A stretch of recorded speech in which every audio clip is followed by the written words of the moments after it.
ঠিক তখনই বস্তির বাইরে একটা কালো রঙের বিলাসবহুল গাড়ি থামার শব্দ হলো। বস্তির ভাঙা জানালা দিয়ে উকি দিতেই আমার বুকটা মোচড় দিয়ে উঠলো। গাড়িটা মায়ের নয়, এটা মিথিলার বাবার পার্সোনাল গাড়ি। গাড়ি থেকে নামলো মিথিলার ভাই রিয়াদ, তার পেছনে 4-5 জন চেনা গুন্ডাগুছের ছেলে। রিয়াদ সোজা মারিয়ার ঘরের দরজার সামনে এসে দাঁড়ালো। তার চোখে মুখে চরম অহংকার আর কদর্য এক হাসি। ঘরে ঢুকে আমার দিকে তাকিয়ে সে বলল, বাহ শায়ান রহমান, কর্পোরেট কিং আজ বস্তির নোংরায় বসে ডিম ভাত খাচ্ছে। দৃশ্যটা দেখার মতো বটে। আমি উঠে দাঁড়ালাম। মারিয়া আর বাচ্চাদের নিজের পেছনে আড়াল করে বললাম, রিয়াদ ভদ্রভাবে বলছি, এখান থেকে যাও। আমার জীবনের সিদ্ধান্ত আমি নিয়ে নিয়েছি। মিথিলাকে গিয়ে বলো আমি আর ওর লাইফে ফিরছি না। রিয়াদ একটা কুৎসিত শব্দ করে হেসে উঠল। মিথিলা, আরে আমার বোন কি তোমার মতো এক কাপড়ের ভিখারির জন্য বসে আছে?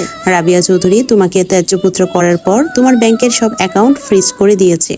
এখন রাস্তার ফকির তুমি শায়ান, আর আমাদের অপমান করার শোধ আমরা কিভাবে নেই জানো? কথাটা শেষ করে রিয়াদ ঘরের এক কোণে থাকা মারিয়ার মাটির হাড়ি পাতিলগুলো লাথি মেরে ভেঙে ফেললো। বাচ্চা দুটো ভয়ে চিৎকার করে কেঁদে উঠলো। রিয়াদ, আমি চিৎকার করে ওর কলার চেপে ধরলাম, কিন্তু ওর সাথে আসা লোকগুলো মুহূর্তের মধ্যে আমাকে চেপে ধরলো। রিয়াদ আমার মুখের খুব কাছে এসে ফিসফিস করে বলল, রাবিয়া আন্টি আমাদের বলে দিয়েছেন তুমি যেন এই শহরে মাথা উঁচু করে দাঁড়াতে না পারো। কোনো অফিস তোমাকে চাকরি দেবে না, কোনো ভদ্রলোক তোমাকে ঘর ভাড়া দেবে না। আর এই মারিয়া আর তার জারজ দুটোকে যদি বাঁচাতে চাও তবে এই শহর ছেড়ে পালাও, নইলে কপালে অনেক দুঃখ আছে। তারা আমাকে ধাক্কা দিয়ে মেঝেতে ফেলে দিল। মারিয়া তীব্র এক চিৎকারে বাচ্চাদের বুকে জড়িয়ে ধরলো। রিয়াদরা হাসতে হাসতে ঘর থেকে বের হয়ে গেল। যাওয়ার আগে মারিয়ার ঘরের নড়বড়ের দরজাটা লাথি মেরে ভেঙে দিয়ে গেল। ঘরটা আবার নিস্তব্ধ, শুধু বাচ্চাদের কান্নার আওয়াজ আর আমার ভাঙা হৃদয়ের দীর্ঘশ্বাস। আমি মেঝেতে পড়ে রইলাম। অপমানে আর ক্ষোভে আমার হাত দুটো মুঠো হয়ে আসছিল। রাবিয়া চৌধুরী আর মিথিলারা ভাবছে তারা আমাকে ভেঙে চুরমার করে দেবে, কিন্তু তারা জানে না যে মানুষ একবার তার রক্তিম শিকড় চিনে ফেলে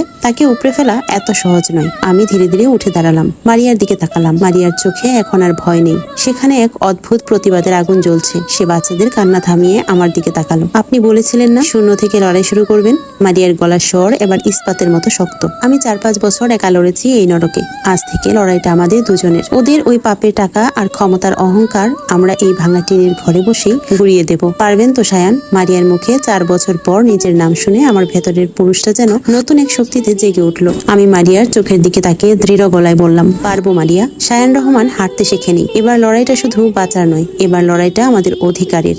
কিন্তু রাবিয়া চৌধুরীর পরবর্তী চাল কি হবে? শায়ান কি পারবে এই চক্রান্তের জাল ছিন্ন করে মারিয়া আর সন্তানদের এক নিরাপদ আশ্রয়ে নিয়ে যেতে? রিয়াদরা চলে যাওয়ার পর ভাঙা দরজাটার দিকে তাকিয়ে আমার চোয়াল শক্ত হয়ে আসছিল। বস্তির ভাঙা টিনের চাল চিরে বিকেলের ম্লান আলোটা এসে পড়েছে মারিয়ার মুখের উপর। সেখানে এখন আর কোনো দুর্বলতা নেই, বরং এক নতুন যুদ্ধের প্রস্তুতি স্পষ্ট। যে মেয়েটা এতক্ষণ অপমানে কুঁকড়ে যাচ্ছিল, সে এখন আমার সাহসের জ্বালানি। আজকের রাতটা আমাদের এই ভাঙা দরজার ঘরেই কাটাতে হবে। আমি মেঝে থেকে আমার ছেঁড়া ওয়ালেট তুলে নিয়ে শান্ত গলায় বললাম, কাল সকালে আমি আমাদের একটা নিরাপদ আস্তানার ব্যবস্থা করব। রিয়াদ বা আমার মা ভেবেছে তারা এই শহরের সব রাস্তা বন্ধ করে দিয়েছে, কিন্তু তারা ভুলে গেছে লড়াই যখন দেওয়ালে পিঠ থেকে যায় তখন মানুষের সাথে হয়, তখন নিয়ম কানুন সব বদলে যায়। মারিয়া কোনো কথা বলল না। সে বাচ্চাদের কপালে হাত বুলিয়ে শান্ত করার চেষ্টা করছিল। তার সেই স্তব্ধতা যেন ঝড়ের আগের পূর্বাভাস। পরদিন সকাল সূর্য ওঠার আগেই আমি বস্তি থেকে বের হয়ে গেলাম। রিয়াদের হুমকিটা ফাঁকা আওয়াজ ছিল না, সেটা আমি ভালো করেই জানতাম। কর্পোরেট জগতে আমার মা রাবিয়া চৌধুরীর প্রভাব কতটা সেটা আমার জানা ভালো। আমার চেয়ে তার কেউ ভালো জানে না। প্রথমে গেলাম আমার এক পুরনো বন্ধুর কাছে, যার সাথে আমি বেশ কয়েকটা বিজনেস ডিল করিয়ে দিয়েছিলাম, কিন্তু তার অফিসের রিসেপশনে পা দিতেই বুঝতে পারলাম পরিস্থিতি কতটা ঘোলাটে। শায়ান, সরি ভাই, রাবিয়া এন্টারপ্রাইজ থেকে সকাল সকাল কড়া নোটিশ পাঠানো হয়েছে। তোমাকে কোনো রকম সাহায্য করলে আমাদের সব রানিং প্রজেক্টের ফান্ডিং বন্ধ হয়ে যাবে। বন্ধুটি আমার দিকে না তাকিয়েই অপরাধী গলায় বলল। আমি হাসলাম, এক অদ্ভুত তাচ্ছিল্যের হাসি। ঠিক আছে বন্ধু, অসময়ে চেনা মানুষগুলোর মুখোশ খুলে দেওয়ার জন্য ধন্যবাদ। বিকেল পর্যন্ত আমি শহরের 4-5টা অফিসে গেলাম। সবখানে একই দেওয়াল, একই অদৃশ্য নিষেধাজ্ঞা। রাবিয়া চৌধুরী আসলে এই শহরের বাতাস বিষাক্ত করে তুলেছেন আমার জন্য। ল্যাপটপ বা দামি স্যুট ছাড়া শায়ান রহমান যেন এই শহরের বুকে এক চলমান লাশ। খিদে আর ক্লান্তিতে যখন পা দুটো ভেঙে আসছিল, তখন ঢাকার এক ব্যস্ত মোড়ে এসে দাঁড়ালাম।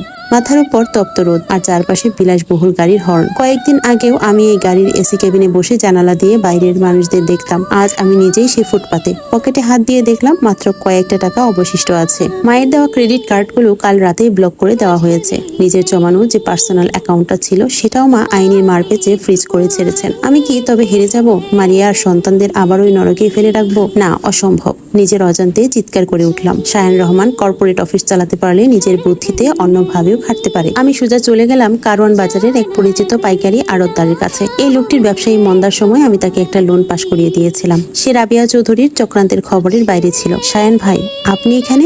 আড়তদার করিম মিয়া আমাকে দেখে আকাশ থেকে পড়লেন। করিম ভাই, আমার কোনো দয়া লাগবে না, কোনো লোন লাগবে না, আমাকে শুধু কয়েকদিনের জন্য কিছু মাল বাকিতে দাও। আমি তোমার এইখানে একটা ছোটখাটো সাপ্লাইয়ের কাজ শুরু করতে চাই, নিজের হাতে খাটবো। আমি সোজা সাপটা বললাম। করিম মিয়া আমার চোখের দিকে তাকিয়ে কি যেন দেখলেন, তারপর একটা দীর্ঘশ্বাস ফেলে বললেন, বড় মানুষেরা যখন সব ছাইরা মাটিতে নামে তখন তাদের আটকানো যায় না শায়ান ভাই। যান, পেছনের গুডাউনে মাল আছে, আপনি আজ থেকেই শুরু করেন। সারাটা দিন হাড় ভাঙা খাটুনি খাটলাম। যে হাত শুধু দামি কলম আর ল্যাপটপের কিবোর্ড ছুঁয়েছে, সেই হাতে আজ চটের বস্তা আর হিসাবের খাতা। দিন শেষে যখন করিম ভাই আমার হাতে কিছু পারিশ্রমিক আর সামান্য লাভের টাকা তুলে দিলেন, তখন মনে হলো এই সামান্য কটা টাকার উজ্জ্বলতা আমার মায়ের ওই কোটি টাকার চেয়েও অনেক বেশি। সন্ধ্যা নামার আগেই আমি বস্তির কাছাকাছি একটা ছোট পরিবেশের সেমি পাকা ঘর ভাড়া নিলাম। ঘরটা ছোট হলেও একটা মজবুত কাঠের দরজা আছে, যা অন্তত মাঝরাতে কোনো গুন্ডার লাথিতে ভেঙে পড়বে না। টাকা চুকিয়ে যখন মারিয়া আর বাচ্চাদের নিতে সেই পুরনো ভাঙা টিনের ঘরে ফিরলাম, তখন চারপাশ অন্ধকার হয়ে গেছে। ঘরে ঢুকতেই আমার বুকটা কেঁপে উঠলো। ঘরটা পুরো ফাঁকা। মেঝেতে মারিয়ার সেই রান্নার হাঁড়ি পাতিলগুলো ভাঙা অবস্থায় পড়ে আছে, কিন্তু মারিয়া বা বাচ্চারা কেউ নেই। বিছানার চাদরটা টেনে মেঝেতে ফেলা। মারিয়া, বাবা, তোরা কোথায়? আমি পাগলের মতো চিৎকার করে উঠলাম। বাইরে আসতেই পাশের ঘরের এক বৃদ্ধা নারী ভয়ার্ত গলায় ফিসফিস করে বললেন, বাবা, দুপুরের দিকে ওই গুন্ডাগুলো আবার আইছিল, অগসাথে বড় গাড়িও ছিল একটা। মারিয়া মাইয়াডারে আর বাচ্চা দুইটারে জোর কইরা গাড়িতে তুলে নিয়ে গেছে। মাইয়াডা অনেক চিল্লাইছিল বাবা, আমরা কেউ ভয়ে আগাইতে পারি নাই। আমার মাথার ভেতরটা এক মুহূর্তে শূন্য হয়ে গেল। রিয়াদ আর মিথিলা আমার মারিয়াকে নিয়ে গেছে, নাকি এর পেছনে স্বয়ং রাবিয়া চৌধুরী আছেন? আমার ভেতরে শান্ত মানুষটা নিমিষে এক হিংস্র পশুতুল্য ক্রোধে রূপ নিল। তারা ভেবেছে শায়ানকে এভাবে খাঁচায় বন্দি করে রাখা যাবে। তারা আমার উপর আঘাত করেছে, আমি শুয়েছি, কিন্তু আমার পরিবার, আমার সন্তানদের গায়ে হাত দেওয়ার সাহস তারা কিভাবে পেল? আমি পকেট থেকে ফোনটা বের করলাম। মিথিলার নম্বর ডায়াল করতে ওপাশ থেকে চিবিয়ে চিবিয়ে হাসির আওয়াজ ভেসে এলো। কি শায়ান, বস্তির জীবন কেমন এনজয় করছো? তোমার ওই সস্তা ভালোবাসা এখন কোথায় জানো? মিথিলার গলার স্বরে বিষাক্ত আনন্দ। মিথিলা, আমার মারিয়া আর বাচ্চারা কোথায়? যদি ওদের একটা চুলও নষ্ট হয় না, আমি ভুলে যাব যে তোমরা কারা। আমি এই শহর জ্বালিয়ে দেব। আমার গলার আওয়াজে তখন খুনের নেশা। আহা, এত রাগ ভালো না শায়ান। যদি তোমার বাচ্চাদের আর ওই মারিয়াকে জ্যান্ত দেখতে চাও, তবে আজ রাত 9টায় রাবিয়া ভিলায় চলে এসো। তোমার মা আর আমরা তোমার জন্য একটা সারপ্রাইজ রেডি করে রেখেছি। দেখি তোমার ভালোবাসার জোর কতখানি। কট করে ফোনটা কেটে গেল।